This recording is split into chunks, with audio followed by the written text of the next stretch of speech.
The cold had a way of stealing sound.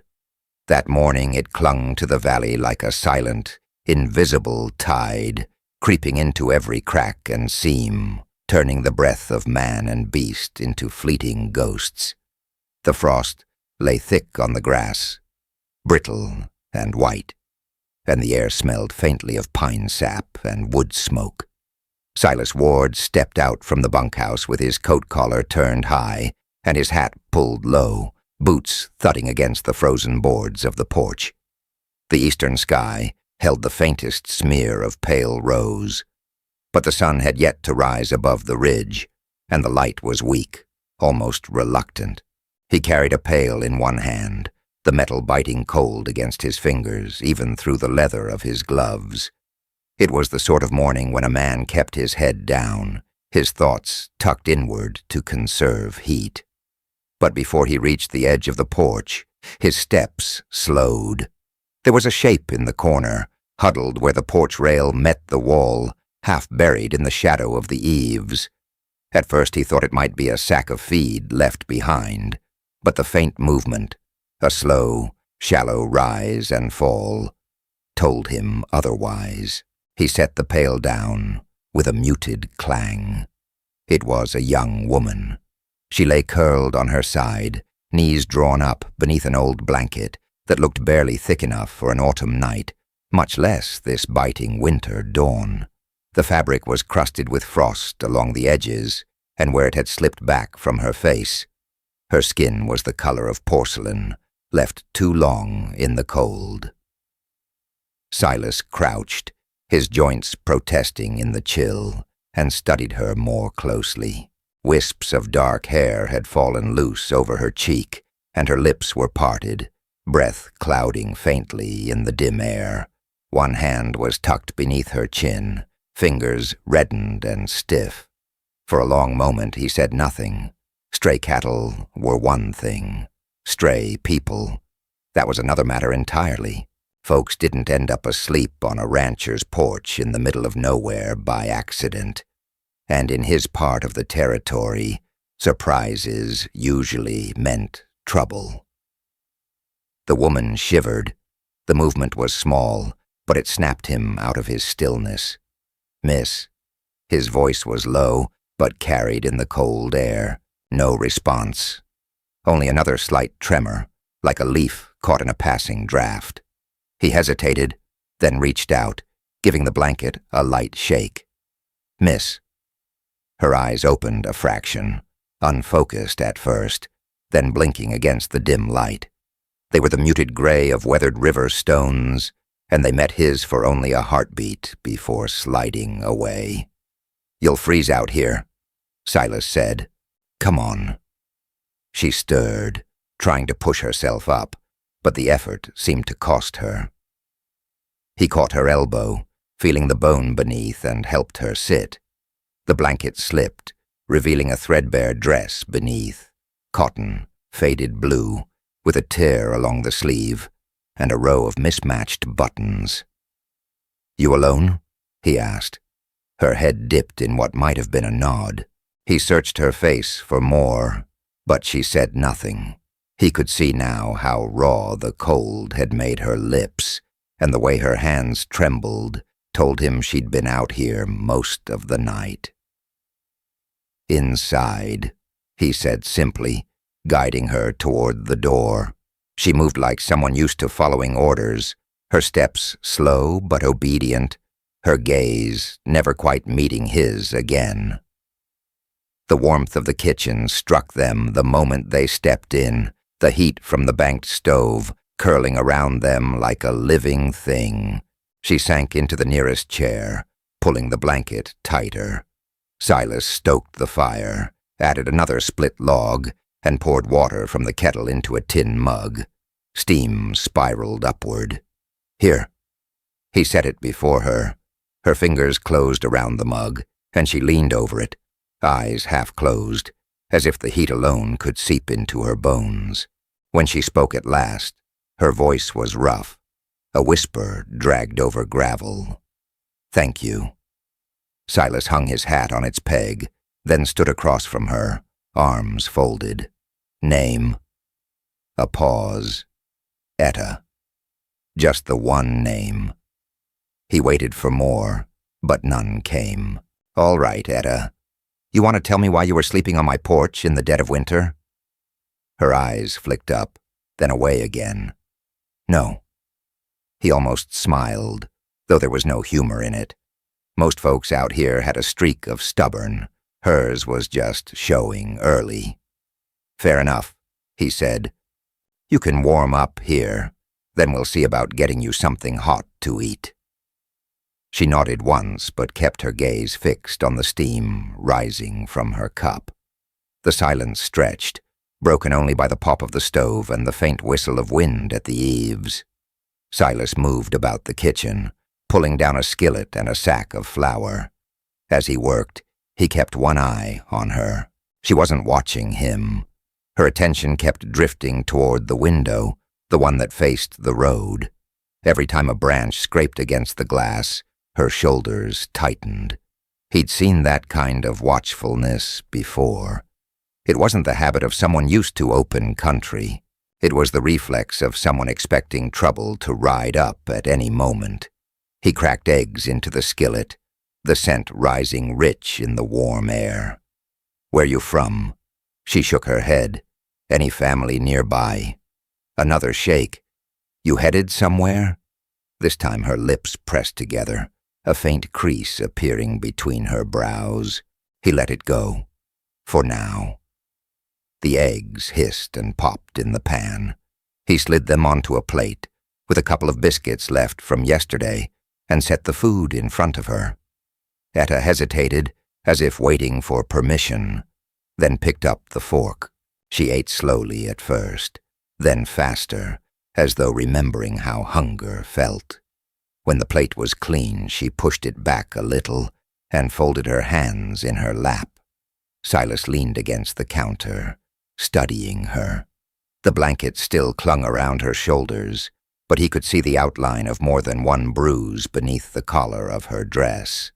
Faint shadows on the skin of her neck, like fingerprints, half faded. He didn't ask about those yet, either. Outside, the pale sun finally cleared the ridge, spilling weak light across the frosted yard. Somewhere far off, a lone horse whinnied. Etta's head turned sharply toward the sound. Her fingers tightened on the blanket. Silas felt the shift in the air, the way a man senses weather changing before the clouds gather. Whoever she was, whatever she'd left behind, it hadn't given up on finding her. He picked up the empty plate and carried it to the sink. You're safe here for now, he said, his tone quiet but steady. She glanced at him, her gray eyes holding his just long enough for him to see the flicker of something. Relief, maybe, or the faint hope that he might mean it. But the wariness stayed. By the time she finished her second cup of water, some of the color had returned to her cheeks. She sat straighter, though the blanket stayed wrapped tight and her gaze kept darting to that same window. Silas knew better than to press her now. Answers would come in their own time, or not at all. Still, as he stepped to the doorway and looked out at the frost-bound yard, he had the uneasy feeling that the porch where she'd slept might become more than just a place she'd passed through. Something told him this was only the beginning, and the cold morning, with its stillness and brittle air, felt like the deep breath before a storm. The snow had stopped by mid-morning, leaving the ranch caught between winter's breath and a fragile hint of thaw. A pale sun hung low over the valley, its light weak but steady, spilling long shadows across the barnyard. Silas Ward moved through the day's chores with a deliberate pace, each task done as much to occupy his hands as to keep the place running. He'd left Etta in the kitchen with the promise of heat and food, though she'd eaten like someone who expected the plate to vanish before she was done. Now, as he forked hay into the mangers, he kept replaying the image of her huddled on his porch at dawn, the frost clinging to her hair. He wasn't in the habit of letting strangers linger. A man who kept his own company learned quick that other folks came with baggage, and baggage had a way of spilling open when you least wanted it to. Still, there was something about the way she'd wrapped her hands around that mug, eyes half closed, as though it were the only warmth left in the world, that gnawed at him. By noon, the air had warmed enough to turn the frost to dampness underfoot. Silas finished mending the paddock gate and went back to the house. Etta was where he'd left her, though the blanket had slipped from her shoulders. She was seated at the kitchen table, the old mug between her hands again, but the coffee inside was long gone and stone cold. She stared at the steamless rim as though it still held heat. "You get enough to eat?" Silas asked, hanging his coat on its peg. She nodded, but her eyes didn't lift from the cup. "You're welcome to stay a while," he said. "Plenty of work here for someone who's willing." That got her attention. Her gaze flicked up, cautious and searching. "I don't want to be a burden. I wouldn't have said it if I thought you'd be one." The silence stretched again, broken only by the occasional creak of the old house settling. Finally, she asked, "You always take in strays?" Silas gave a small shrug. "Not always." Her mouth curved into the smallest hint of a smile, though it didn't reach her eyes. "So why me?" "Because you were half frozen on my porch," he said simply, "and because a man doesn't leave someone to die if he can help it." That seemed to land somewhere deep, but just as quickly, her gaze shuttered. She rose, gathering the blanket and folding it neatly over the back of the chair. "I can work," she said. "Cleaning, laundry, whatever you need done." He handed her a fresh log for the stove. "Start with keeping that fire fed. Winter's not done with us yet." She took it without argument, moving to the hearth. Her movements were efficient, practiced, but there was a care in the way she set the wood, coaxing the embers without stirring up sparks. Not the clumsy work of someone unaccustomed to hard chores. She'd done this before, likely in places far less forgiving than here. Over the next few days, they settled into a rhythm of sorts. Silas handled the outside work, mending fences, feeding stock, checking the line shack on the far ridge, while Etta kept to the house. She scrubbed floors until they gleamed, baked bread that filled the rooms with the smell of yeast and comfort, and kept the stove burning bright. But no matter how many small comforts grew between them, she never truly relaxed. Silas noticed the way her eyes always flicked toward the windows, when a horse's hoof cracked the stillness. At night, when the wind died and the world went quiet, he could sometimes hear the faint creak of floorboards as she moved from room to room, checking doors, glancing out into the darkness. He didn't press. One evening, after a day spent hauling feed through knee-deep drifts, Silas found her in the sitting room with a mending basket. The lamplight caught on her hair, revealing strands of deep brown, laced with copper in the glow. She was sewing the hem of a work shirt, his, though he hadn't asked her to. "You don't have to do that," he said, leaning on the doorframe. "I like keeping my hands busy," she replied, not looking up. "Where'd you learn to stitch like that?" Her needle paused for a fraction of a second before she answered, "Here and there." "That's not much of an answer. That's all you're getting." The edge in her voice wasn't sharp, but it was final. Silas nodded and let it lie. They passed the days like that, brief exchanges scattered among long silences, each measuring the other in quiet ways. Silas had the patience for it. A man who worked cattle and land learned to wait for the right season, but the signs of trouble didn't fade. Twice, he caught her standing by the barn's north wall, eyes fixed on the distant ridge, like she expected something or someone to crest it at any moment.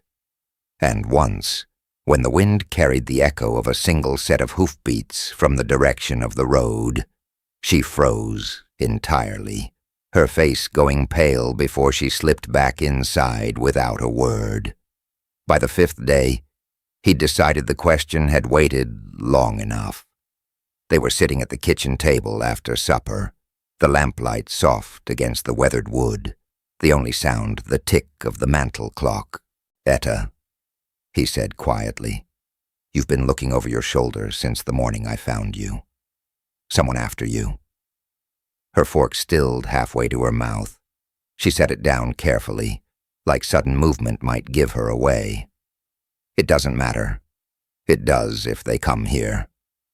Her gaze met his then, steady, unblinking, but with something raw behind it.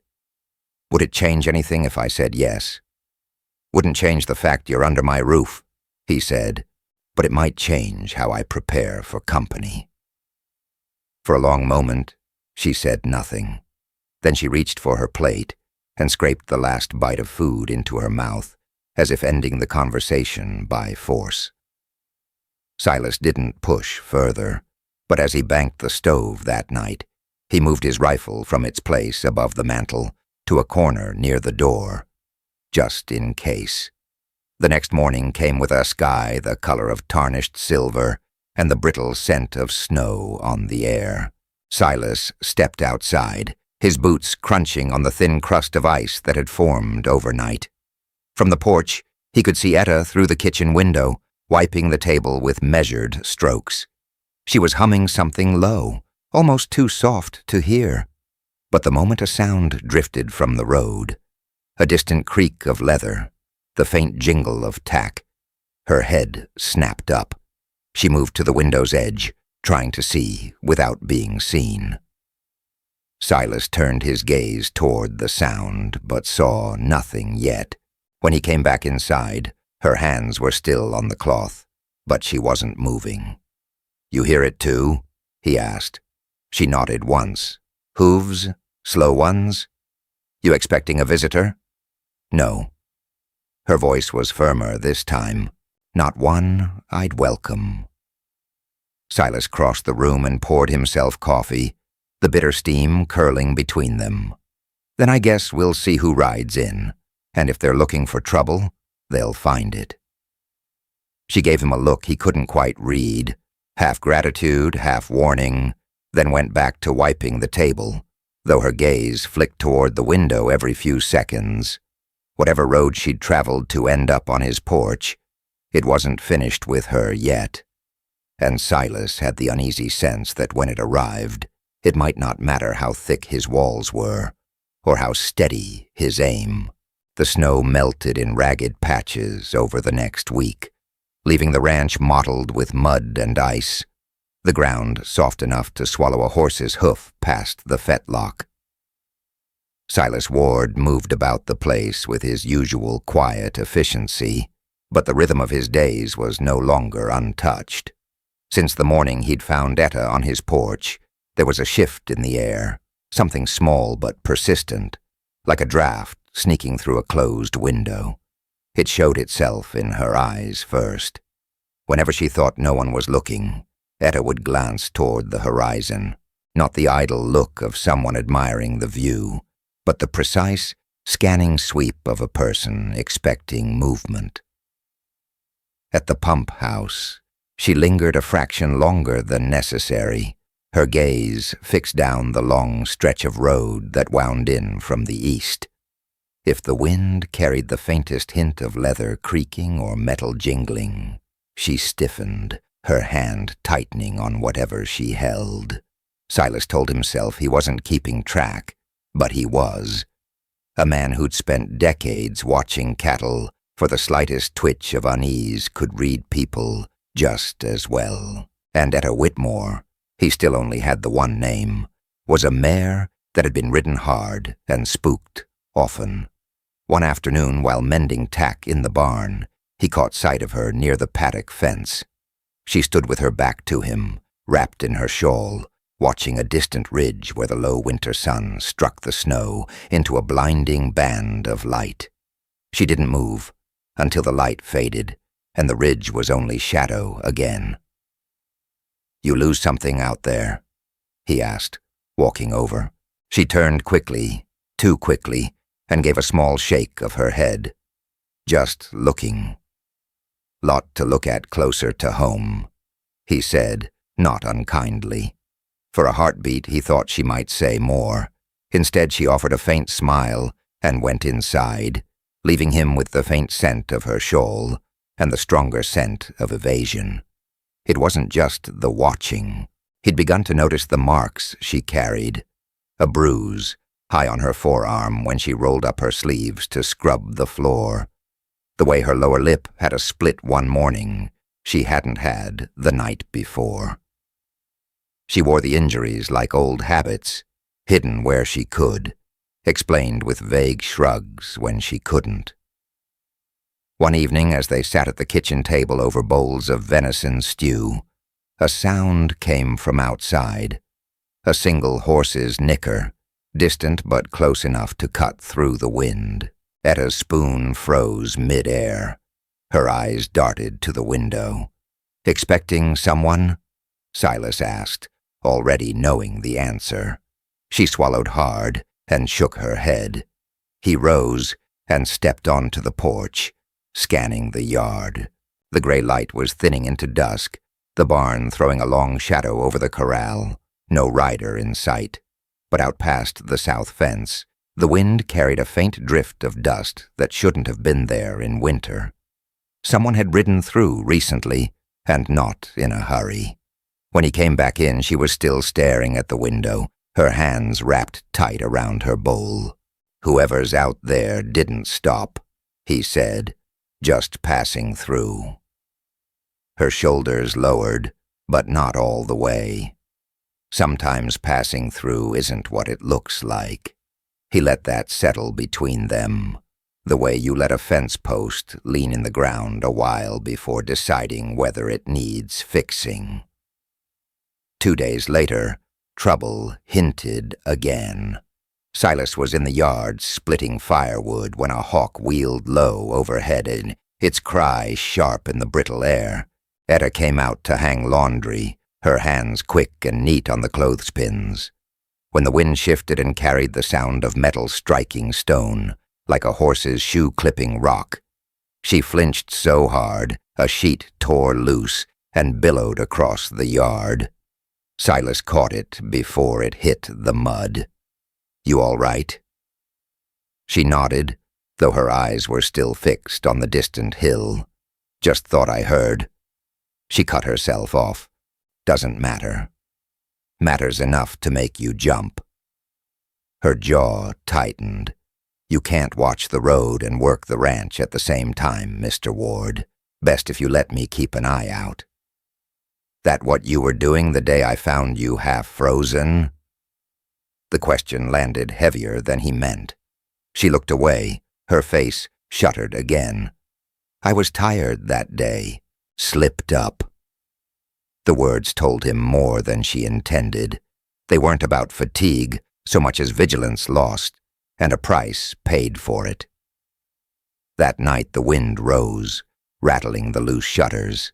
Silas lay in bed, listening to the groan of the old house and the occasional thud of snow sliding from the roof.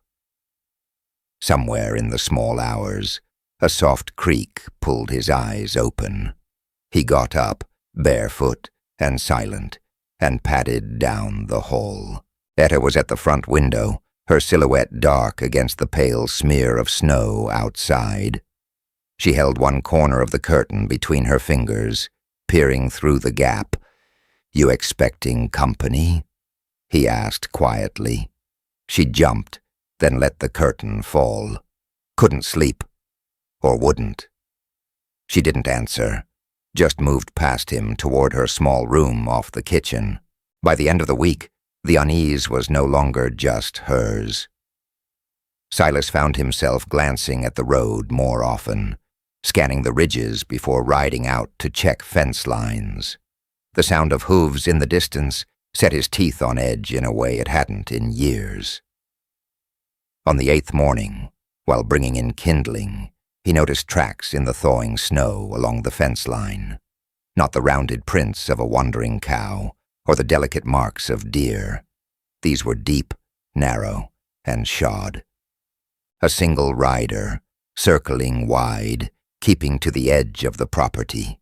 He crouched, running a gloved finger along the edge of the print. Recent, less than a day old. Whoever it was had taken their time. Inside, Etta was stoking the stove, her hair pulled back in a loose braid. He watched her for a moment, the way her shoulders eased slightly in the warmth. "You ever think of leaving here?" he asked. Her eyes lifted to his, quick and sharp. "Why? Seems to me if someone's shadowing you, putting down roots isn't the safest plan." For a moment something flickered in her expression. Fear, yes, but also something close to defiance. "I've been running a long time. Doesn't matter where I go, they find me. Might be I'm tired of moving." That settled it. Whoever she was running from wasn't just a jealous suitor or an unpaid debt. There was weight in her words, the kind that came from being hunted by someone who didn't intend to stop. He poured coffee, the steam curling between them like a ghost. "Well," he said, "if they do find you here, they'll find me too, and I'm not the running type." Her eyes softened for just an instant before she looked away.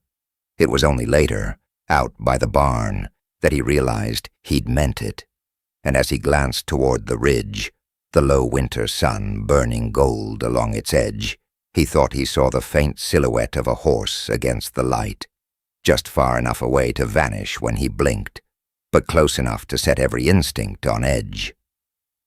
The watcher had come closer, and Silas had the feeling the next time they wouldn't just be looking. The wind shifted just after noon, swinging down from the north with a sharp edge that cut through coats and rattled the bare cottonwood branches by the creek.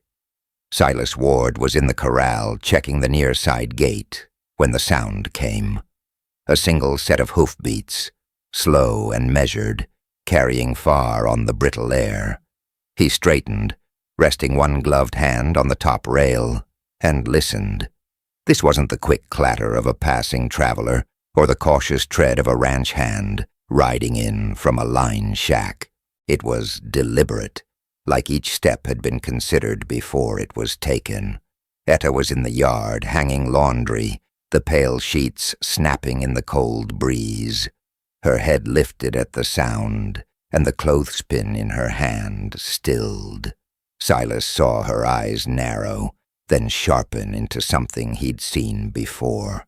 The look of a deer that's caught a scent it knows means death. "Go inside," he said. She didn't argue. The basket hit the porch with a hollow thud as she moved quickly into the house, shutting the door behind her. Silas stayed where he was, the gate half mended, and watched the rider come into view along the rutted track that led to the ranch. The man was tall in the saddle, wearing a tailored coat the color of fresh gunmetal and a black hat with a band of silver conchos. His horse was a deep-chested bay, the kind bred for both speed and endurance, and the tack gleamed with oil and polish. A polished rifle scabbard rode his left stirrup. As he drew closer, Silas caught sight of his face, clean-shaven with sharp cheekbones and a smile that didn't belong in the cold. It was too practiced, too perfect.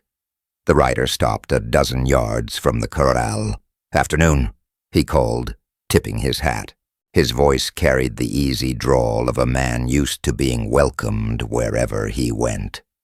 "Afternoon," Silas returned, his tone flat as winter light.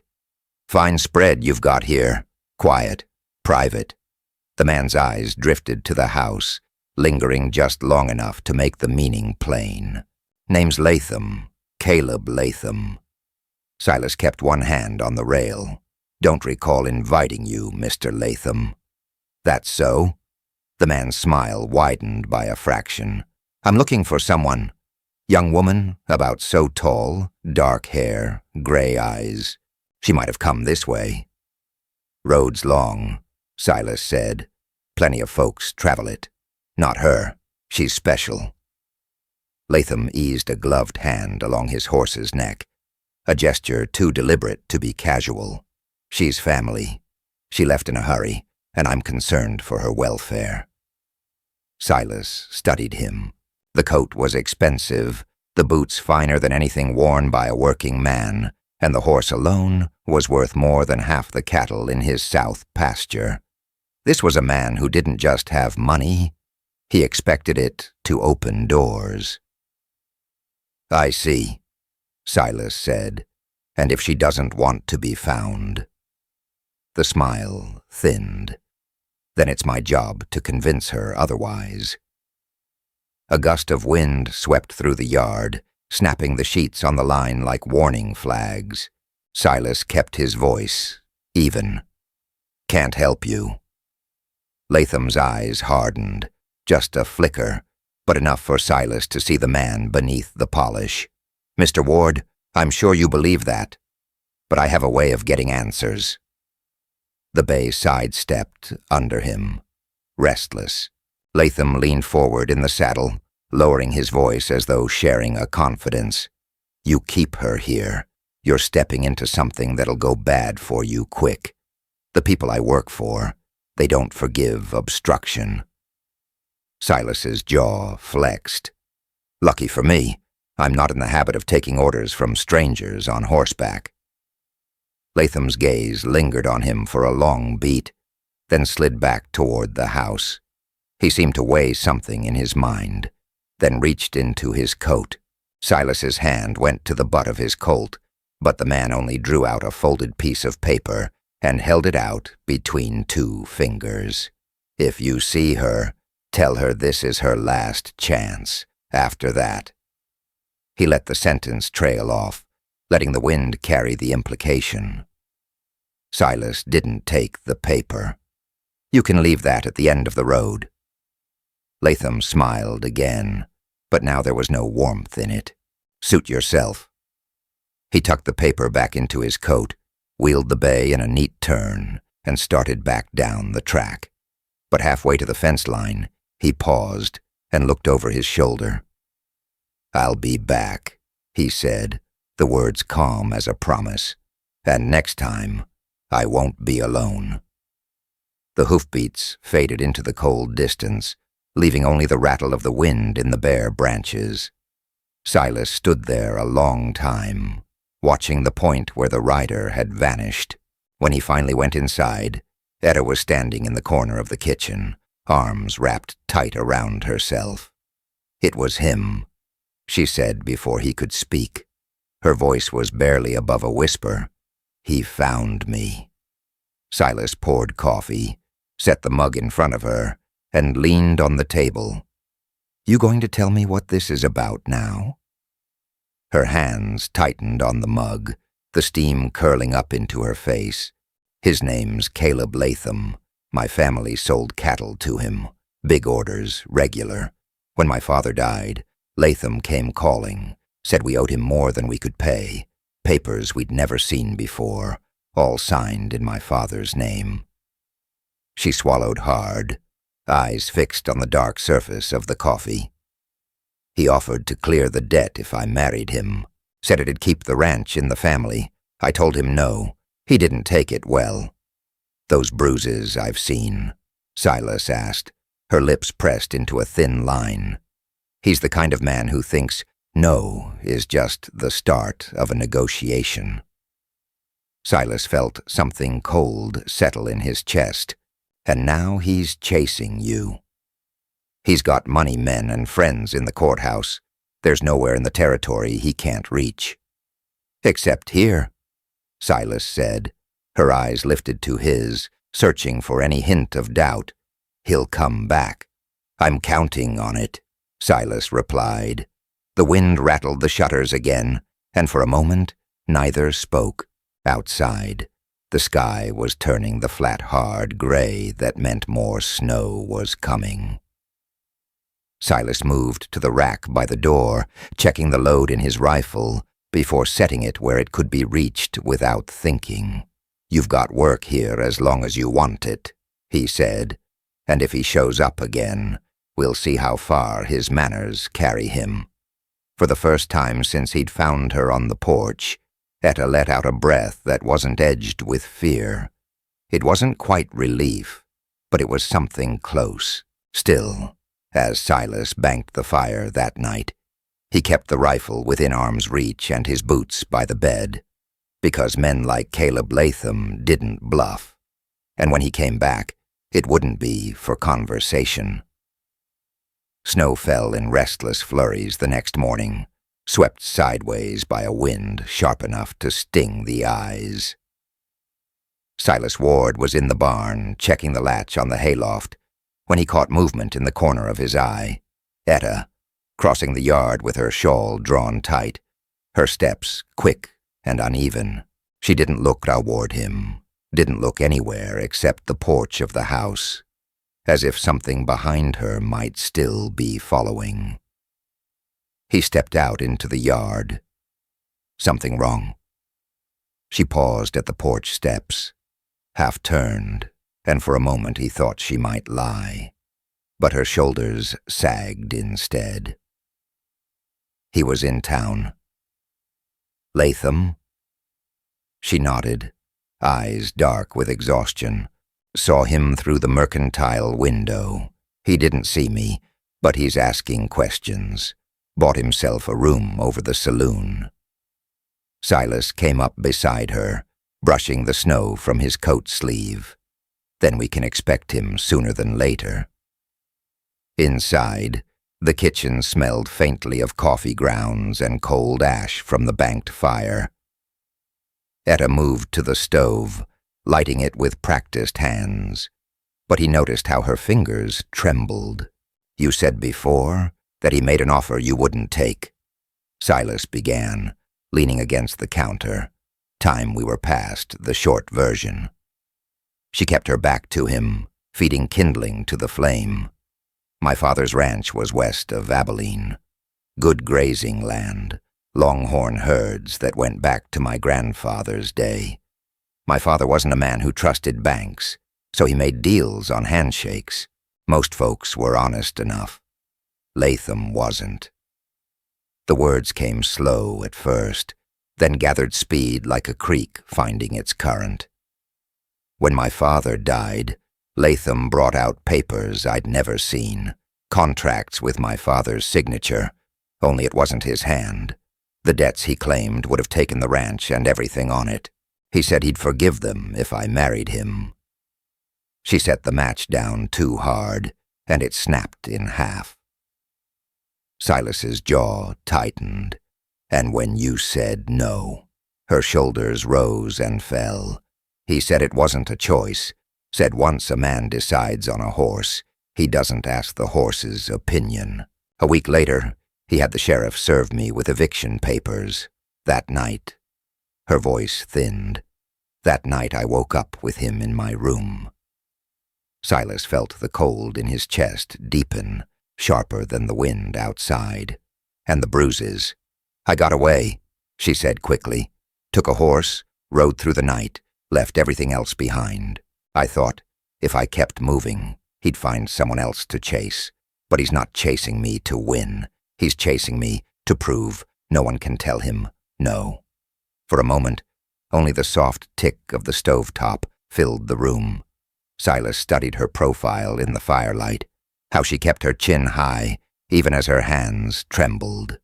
She wasn't telling the story to be pitied. She was telling it because she knew he needed to hear all of it before he chose his part in it. "And you figure he's got the law in his pocket," Silas said. "He pays for the pocket, the coat, and the man wearing it." She replied, "I've seen him take what he wants and walk away smiling. There's no court that'll side with me over him." Silas crossed to the cupboard, poured 2 mugs of coffee, and set one in front of her. Maybe. But there's ground between a court and a grave, and a man can make a stand there if he's willing. Her eyes met his then, searching, as if weighing the measure of him. You don't know what he's capable of. I've got a fair idea, Silas said.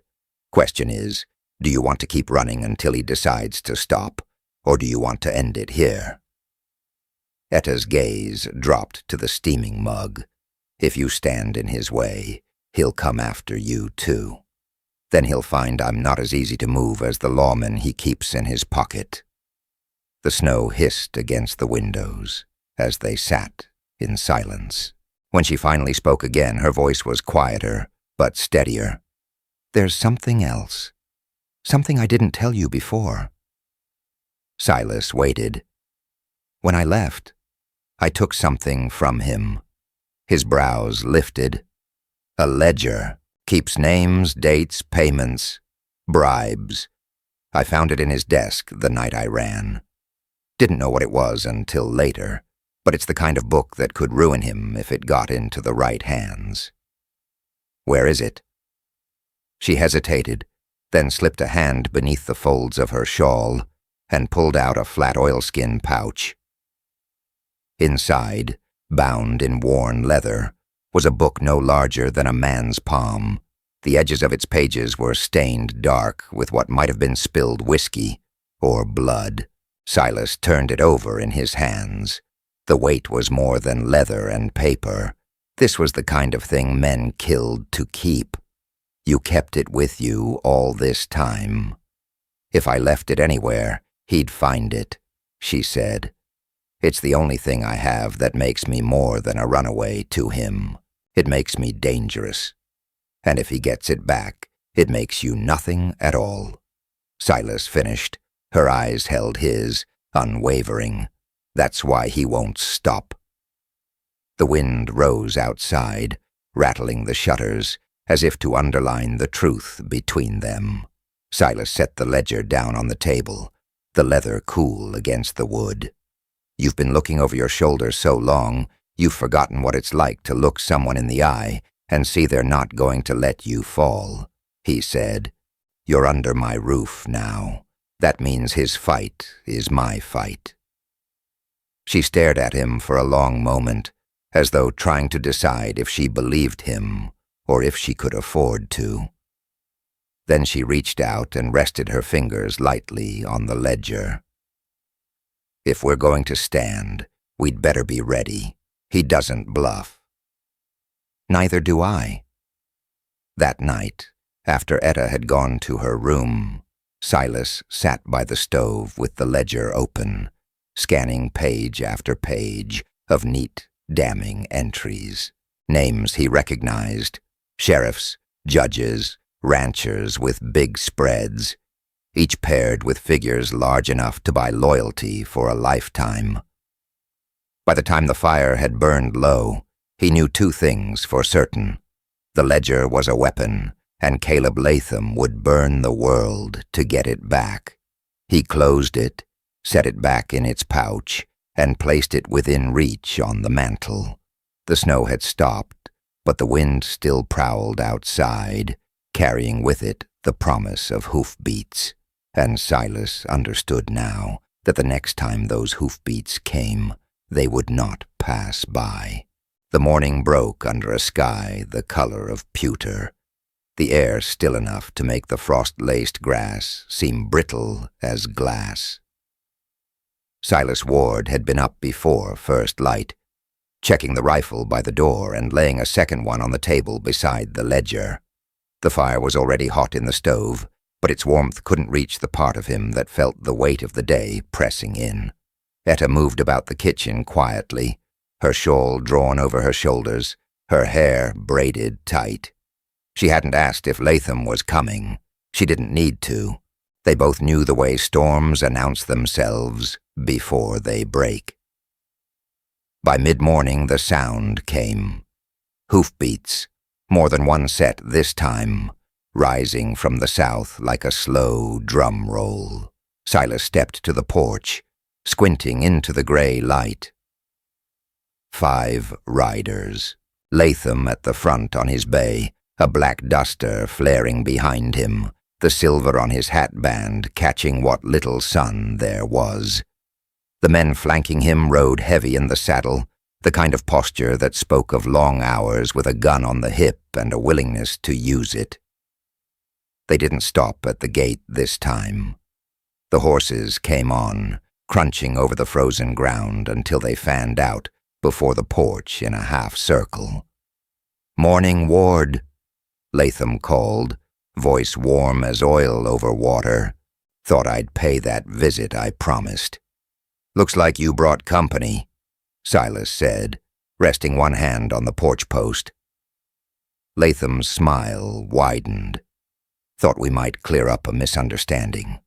You've got something belongs to me.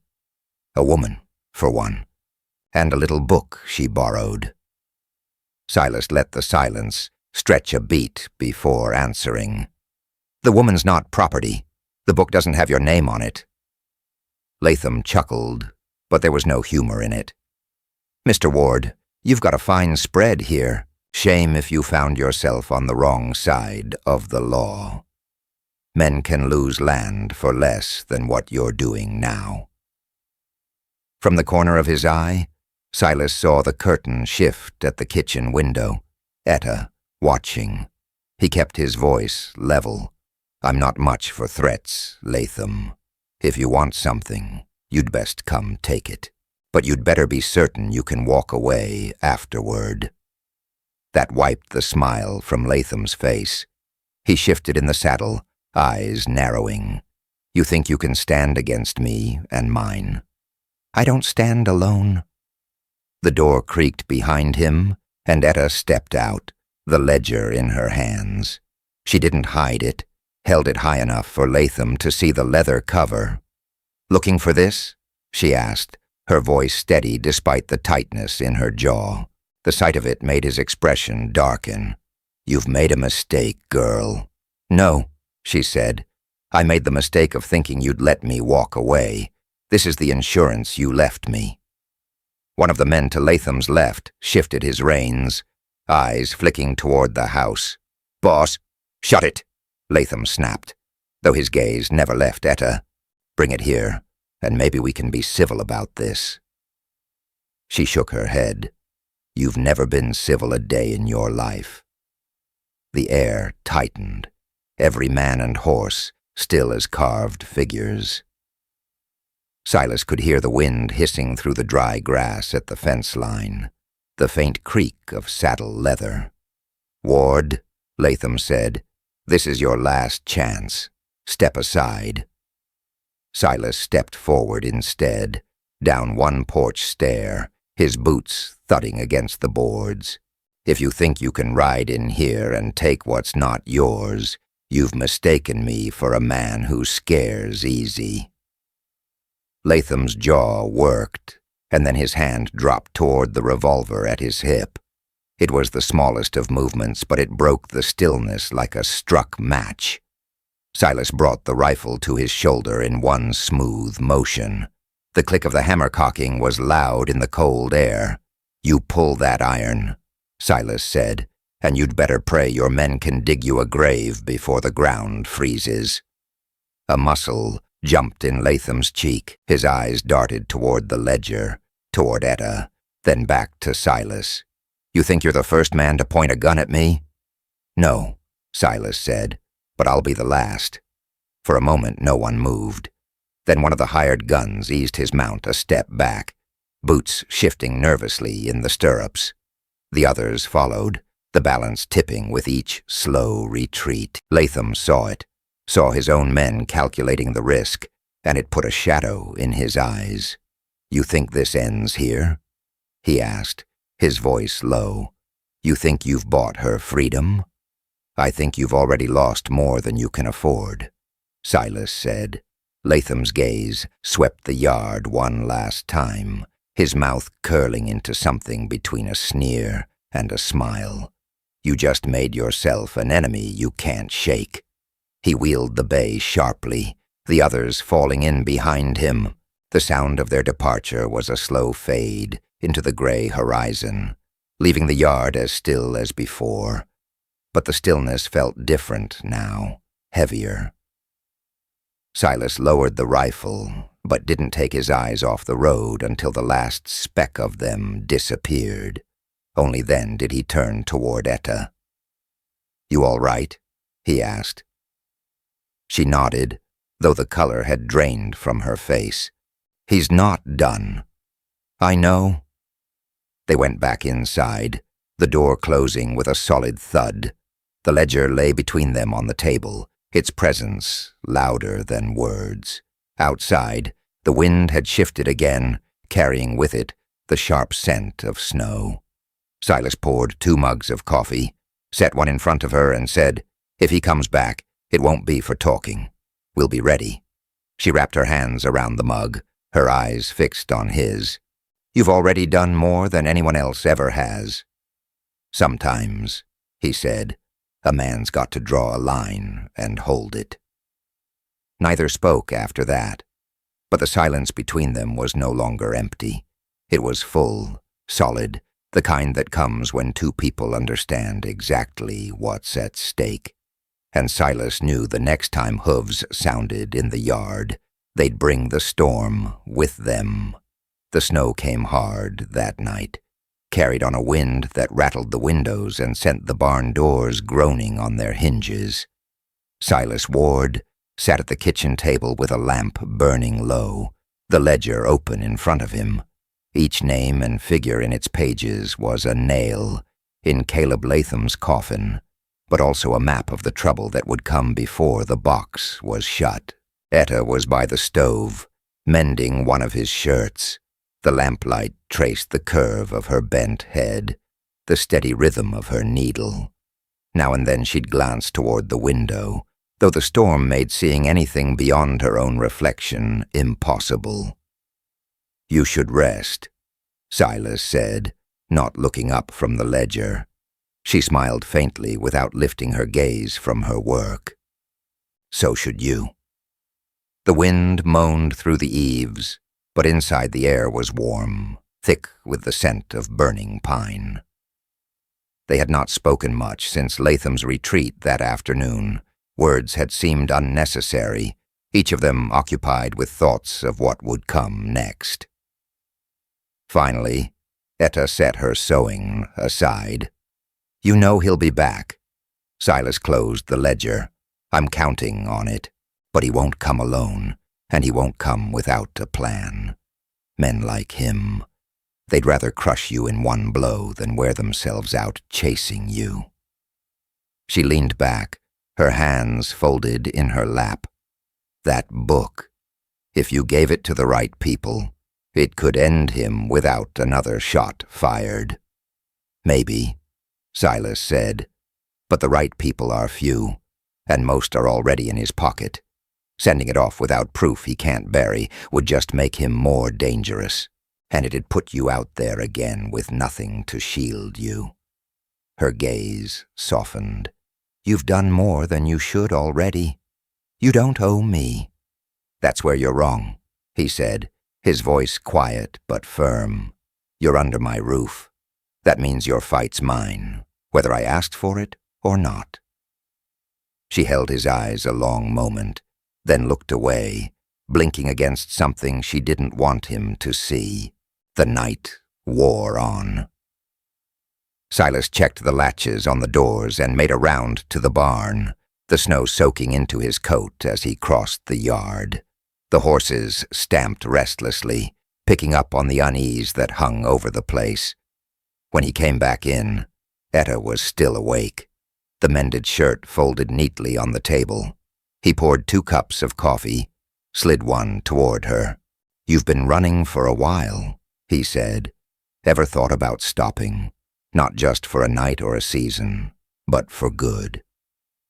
Her fingers curled around the mug. "I stopped once. Thought I was safe. That's when he came for me." "This isn't the same," Silas said. "You're not alone here. You've got someone willing to stand." She studied him over the rim of her cup, the firelight catching the gray in her eyes. And when it costs you everything you've built, your land, your herd, maybe your life, will you still think it's worth it? He didn't look away. Some things are worth more than a patch of dirt and a herd of cattle. A man who won't stand for what's right doesn't deserve to stand on good ground. The storm eased toward dawn, leaving the world buried in white. The air was sharp and clean, the kind of cold that stole your breath before you realized it. Silas saddled a horse and rode the fence line, scanning the distance for any sign of riders. None, yet, but tracks in the snow at the far edge of the property told him someone had come close during the night, close enough to see the house lights. When he returned, Etta was on the porch, shawl drawn tight. She'd been waiting, her breath a pale cloud in the morning air. "Nothing yet," he said, swinging down from the saddle. "But they're watching." She nodded, a calm resolve in her face. "Then we watch back." They spent the day preparing. Firewood was stacked high against the wall, ammunition laid out in neat rows on the table, the ledger wrapped in oilskin and tucked into a hiding place only the two of them knew. By late afternoon the light had gone that strange dim gold that came before another storm. Silas stood at the porch rail, looking over the yard. "You could still ride out," he said. "Head west. Change your name. He'd have a harder time finding you." Etta stepped up beside him. "And leave you here to face him alone. No. I'm tired of running, Silas. I'd rather take my chances with you than spend the rest of my life waiting for the sound of hoofbeats." The simplicity of it struck him more than any grand declaration could have. She wasn't choosing him out of gratitude, or because she thought he could save her. She was choosing him because she'd decided the fight was hers, too. As evening settled, they shared a meal in the quiet kitchen. Outside, the wind was rising again, carrying with it a distant echo, faint, but distinct enough for them both to hear. Hoofbeats. They met each other's eyes across the table, and there was no fear in hers now, only steadiness.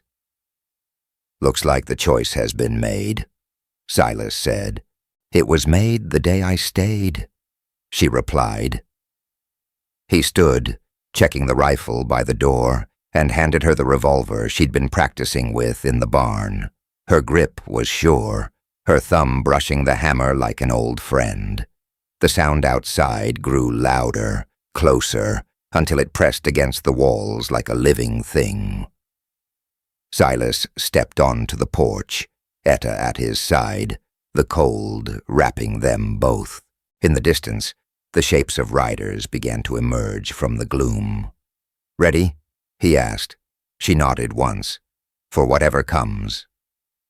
The horses slowed as they reached the yard, their breath clouding in the icy air. Caleb Latham was at the front again, but this time his smile was gone, replaced by something colder. Silas felt Etta step just half a pace closer, her shoulder brushing his. He didn't glance at her, didn't need to. He could feel her choice in that small, steady contact. The moment was quiet, suspended, the air thick with the weight of what would follow. Whatever happened next, neither of them would be facing it alone. And in that stillness, before the first word was spoken, Silas understood something deep in his bones. The porch where she had slept that first morning had become more than just a place she'd passed through. It had become the place she chose to stand. For both of them, there was no turning back. In the days that followed, no one in Cedar Creek would forget the sight of Silas Ward and the woman who stood beside him on that porch. The ledger changed hands, but not before it was copied, its contents scattered to the only men and women who couldn't be bought. Caleb Latham's name became a byword for corruption, his allies scattering when the tide turned against him. For Etta, the long season of flight ended not with a hiding place, but with a stand, a choice made in the open, in the clear light of day. She had measured the danger, and for the first time in years decided she would face it rather than flee. Silas didn't speak much of what they endured, but the neighbors noticed the change. The man who had once kept to himself now rode into town with someone at his side, her gray eyes steady as the horizon. They had not sought each other out, but when they met, they had found in the other the thing they had been missing, someone who would not look away when the trouble came. And in the Old West, there was no bond stronger than that